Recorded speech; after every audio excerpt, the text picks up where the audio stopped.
The Maplewood Police Department is driving support for a special cause. We'll have the details coming up in this half hour. Emergency responders practice year-round to keep the East Metro residents safe.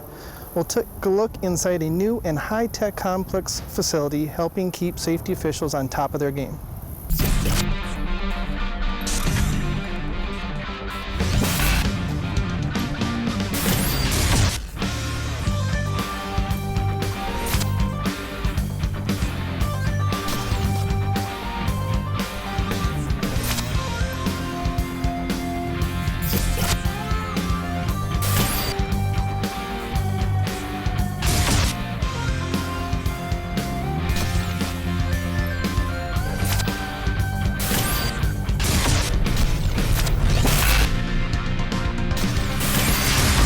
Hello and welcome to your police report.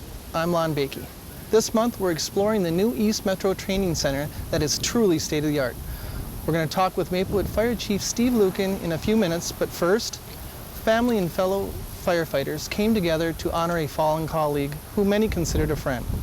St. Paul firefighter and paramedic Shane Clifton, who suffered a heart attack on duty and later died, was remembered for his dedication and his service.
On behalf of our congregation and with my colleague, Reverend Lon Larson, I welcome you to Gustavus this day as we gather as a community to grieve the death of our brother in Christ, Shane Clifton.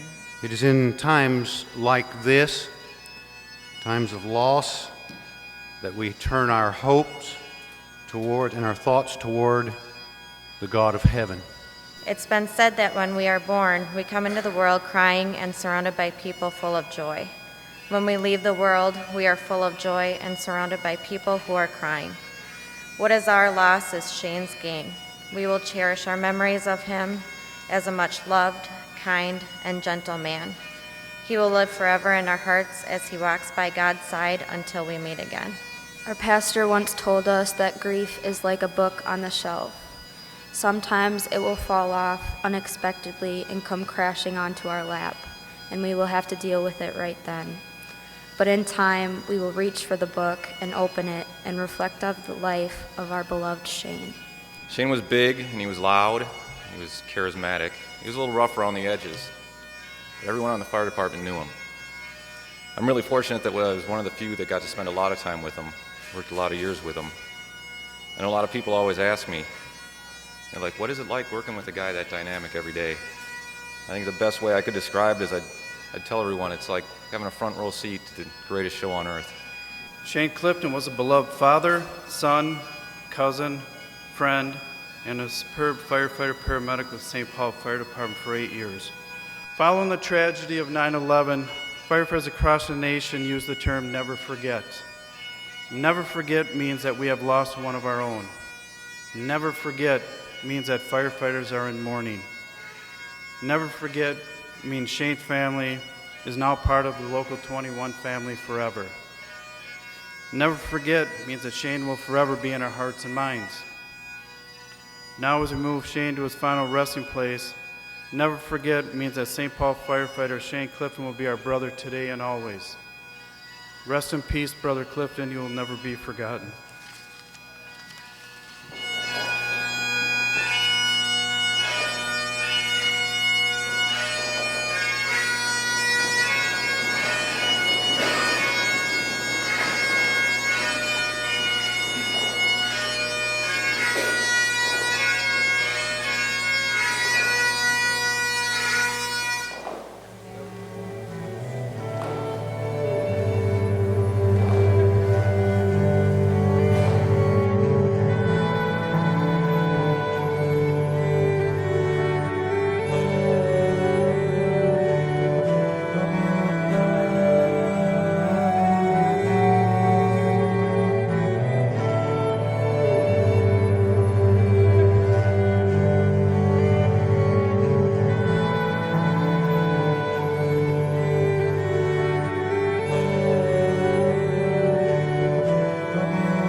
We'd like to extend our condolences to the Clifton family and to his extended firefighting family.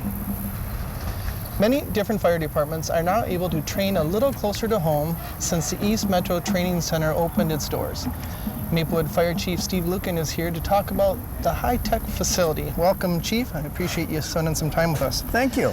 Now, before we talk about your center here, you were heavily involved in coordinating the funeral for firefighter Shane Clifton, weren't you?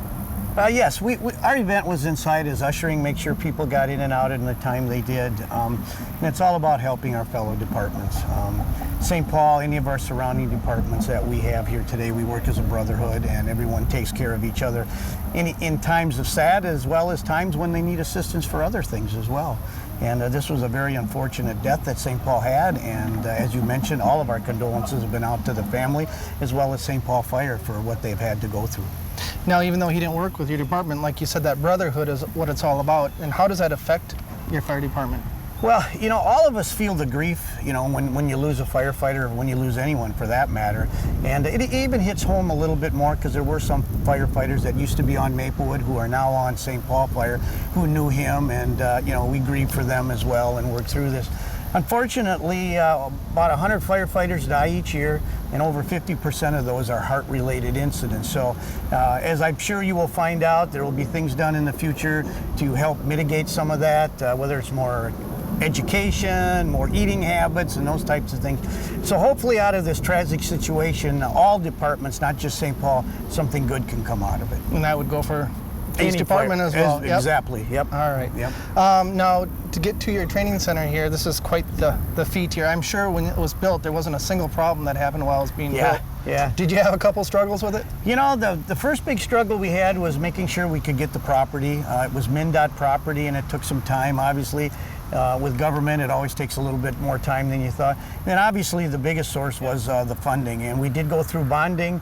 We were turned down the first time, went back and got it the second time, and we actually went back here and got a little bit more money the third time. So working at, coordinating that, working with the legislators, and all our local legislators did one heck of a job to support us and help us, and that bonding system that you go through is challenging, and something that I learned a lot of very good lessons from. So after all that planning and all the struggles, how does it feel? You know, it really feels good. We're not actually finished yet, though. The classroom, we're hoping to start that here in another month. And that classroom will give us an area off to the east over there that fire departments can come in. They've got a classroom, they have bathrooms, place they can do 15, 20 minutes of education and then come out to these two burn buildings. The largest of the two burn buildings, obviously, is we have it set up as commercial on the bottom and like apartments on the top. So for the cities such as St. Paul who have those combinations, that gives them an opportunity to do that. This is all live burn training that we have in the larger building that we have here. That means we put it in cribs. We actually light hay and pallets on fire versus this building over here where it's all prop driven. They're all propane props that are in there. We can shut them down and turn them off. Everything is much safer in this environment, although we do have quite a few safety features built in there as well. So this is an ideal spot. You can get more evolutions or more training time of working fires in this building because you can turn it on and turn it off versus the time it takes in a live burn to set the pallets back up and get the hay and ribbon going. And is that the state-of-the-art technology? Is the ability to turn the fire on and off? Exactly. Or is there more than that? Nope, that's what we have here. We actually have 3 props in here. We have a car prop that we can do car fighting outside of it. We actually can pull it in and have it go as if it was an inside of a garage for a garage fire. And then we have a flashover down a hallway where as firefighters come in, this can flash over the top of their head to teach them those lessons that can happen very easily. A bedroom fire, and then we have a full-blown kitchen fire. So we can use all of those different props at the same time. We can work them independently. And I guess you could say as of now it's the state of the art, but that's only as good as a year or two. It's like a computer, right? Exactly. Something new takes over. Now, I know Maplewood will be here a lot. There's going to be several other agencies, is that right? There is. We are forming a JPA, and actually there's been a lot of agencies that have already used it. Oakdale, North St. Paul, as well as a lot of the other Ramsey County and Washington County departments. We are having a meeting yet this week to finalize all our JPA stuff and hopefully have that done and get the new classroom portion of it built, and everybody will be able to rock and roll. We are extending this out to all police and law enforcement and emergency management who would like to use it in any way. There's a lot of good opportunities for their SWAT teams and forcible entry type things that they need to do here, and so we're extending it to all of public safety. Well, that's great. Now I know the taxpayers probably have questions. I'm assuming somehow this is going to benefit the community and the fire department. Yeah, absolutely. There was actually, well, I guess it depends on how you look at it, but there was actually no city real taxpayer dollars that went into Really? it. That's nice. There is a trail and some other things that were added back in here to add some amenities, and that was taken care of by city money. But pretty much all of this was covered by bonding. Yes, to answer your question, it will. It gives us an opportunity.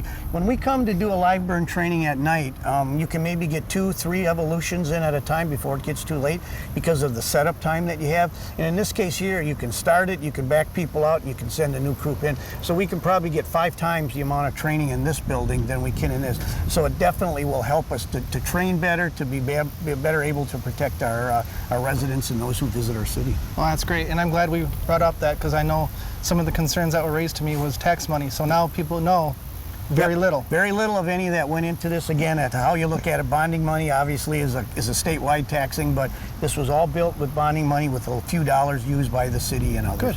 Awesome. Well, I want to thank you for coming in, and thank you. congratulations on it. It looks awesome. Super. Thank you. Yeah, anytime. All right. Come out and train. I'll try. We're going to take a quick break, but coming up, we'll find out who scored big at a special event.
Another school year has started, and for some students who are victims of bullying, going to school each day can be overwhelming.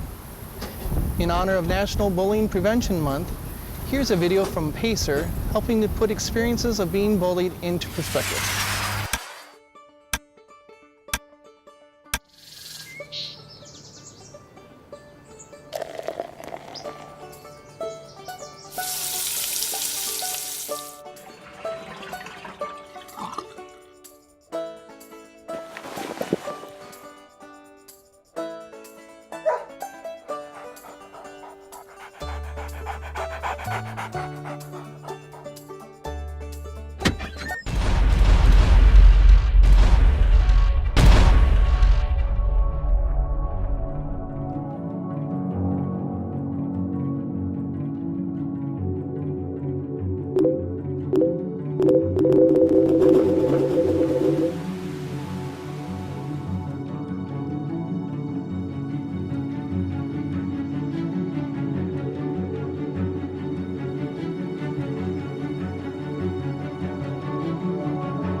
Principal Bridget Bruner from Castle Elementary is leading an anti-bullying effort, and she's here to tell us more about what she's done to protect students. Welcome. Thanks. Now, you're from Castle Elementary, and can you tell me how long you've been a principal there? Yeah, I've been the principal. This is my second full year at Castle, and prior to that, I still worked in District 622.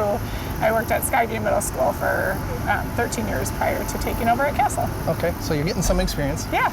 And in your experience in those years, bullying, do you think it's changed or gotten worse? You know, I think the thing that's changed the most about bullying is the fact that now we have technology involved, and so kids have access to technology. That would be the biggest change, I think, as far as, you know, what students bully about and how they go about doing it. That's all stayed pretty much the same. It's just the addition to technology and the complications that brings to the surface. And that's kind of my next question is, it seems like bullying these days has gotten worse, or that it's reported more. Is it something to do with technology, do you think? Or? You know, I hope that the reason is that we're now more informed as a community, and that parents are more involved and aware of the impacts of bullying, and so hopefully it's more in the social realm of things. So everybody's talking about it, and that's why we hear more about it, and hopefully that also means that we're going to get better at responding to it and identifying when it's bullying and when it's conflict with kids.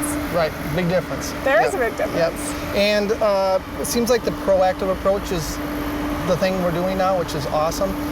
Is the passive approach more of a thing in the past? Absolutely. I think we know as educators that we can prevent bullying from happening, and that we can intervene, and we can intervene quickly and help kids feel safe and welcome at school. And that if we are proactive and we teach in to the things that kids get bullied about, that we're going to be able to make a difference. Awesome. Now there's two programs that you're kind of leading the way on. Can you tell me about that? I know that's real important to you. Yeah, so you know, when you talk about how do we attack this idea of bullying happening in our schools, we as a school system have identified that there's two different things we need to do. We need to teach kids how do you respond when you see someone being bullied, and the program that we use for that in teaching the response is called OBEUS, which is an anti-bullying curriculum, and we use that to really help kids learn what do you do when you see it happening. And then we use for the proactive piece, as far as what do we do to prevent it from ever happening, we use a program called Welcoming Schools.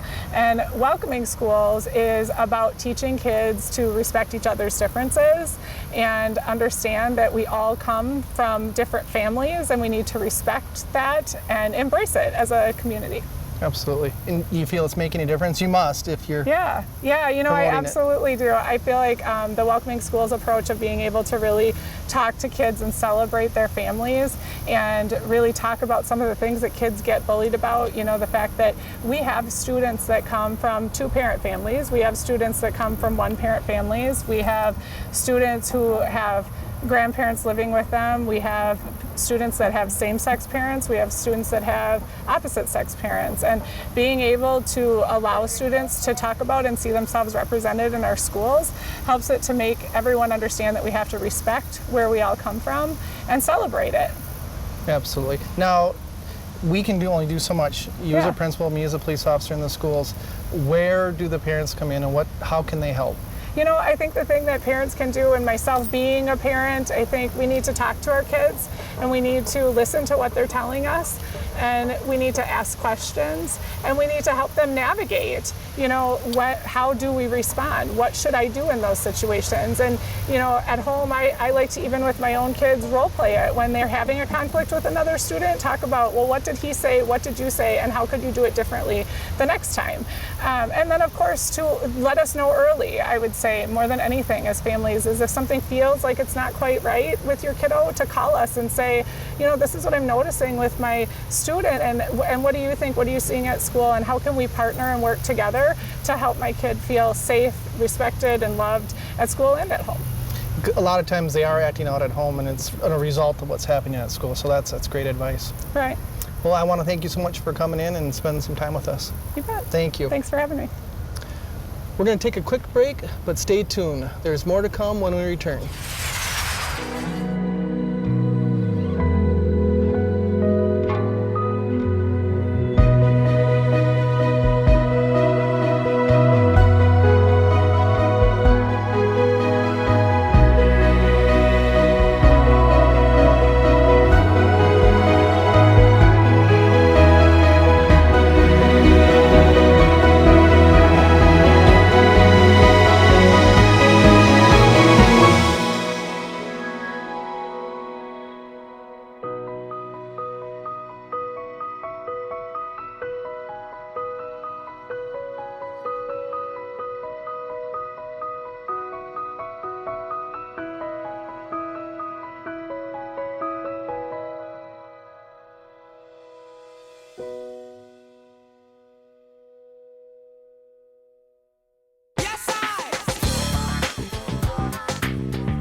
Torch Run Golf Tournament grows bigger every year, and that means there's growing awareness of special athletes. Our crew headed out once again to find out what and who makes this event successful. All my 3 groups here that have come up so far have gotten me pretty close. Okay, good. That one's razor close. Good deal. Bob Larson, a longtime special athlete with the Special Olympics of Minnesota, has chatted with us over the years more times than we remember. Oh yeah, this will be easy. Having conversations we never forget. That's cool. And even when Bob falls a little short, he never fails to make a big impression. And this is one of my favorite events. I bet. One of ours too. Yep. Thanks for being out here, bud. You're welcome. Thanks for the putt. Yes, good shooting. Thank you. Thank you. We know what you're like now, okay? But you were talking about what you were like when you were Back younger. 30 years ago, I was the shy kid in the corner, lunch table by myself, had hardly any friends, and now I'm like Mr. Communicate with everybody, it doesn't matter. All right. Bob explains he came out of his shell after receiving training through the Special Olympics of Minnesota. I just take 1-5, and then I putt 1 ball, and then the whole team. Okay. Now you took 2. There you go. That works. The organization receives support worldwide, yet Minnesota raises more money for special athletes than any place on earth. That support is largely due to law enforcement. So law enforcement and Special Olympics has been paired up for many, many years, and it's very, very strong in Minnesota. There are a lot of law enforcement agencies that are just huge into partnering with Special Olympics Minnesota, which is just fabulous. The annual tournament, which started 11 years ago, has continued to gain momentum with each passing year. Once the golfers get here and they play and they see the athletes that are out here helping with different events, and they get a chance to meet the athletes, they're hooked and they want to come back. And so we've had actually people that have been playing for 11 years. We have a group of good Special Olympics athletes that are out there on some of the specialty holes doing either drives or putts for the people who come out. And it just turns into such a fun event for everybody. You're welcome. Bye. Bob has gotten to know returning golfers well. Last year he said he was going to hit the ball harder than I'd ever seen it hit before. And it barely made it past the woman's tees. But hopes to one day meet the people who think they know him already. I think if people have a negative idea about Special Olympics, they should come out and volunteer and see how positive the athletes are. You're welcome. And expect a hug from every one of them. Thank you. And then that'll change their mind in a heartbeat. The tournament started 11 years ago and raised $300. This year, the event is expected to raise nearly $30,000. That wraps it up for this edition of Your Police Report. We'll leave you with a look at what to beware of this Halloween. Have a safe and happy Halloween.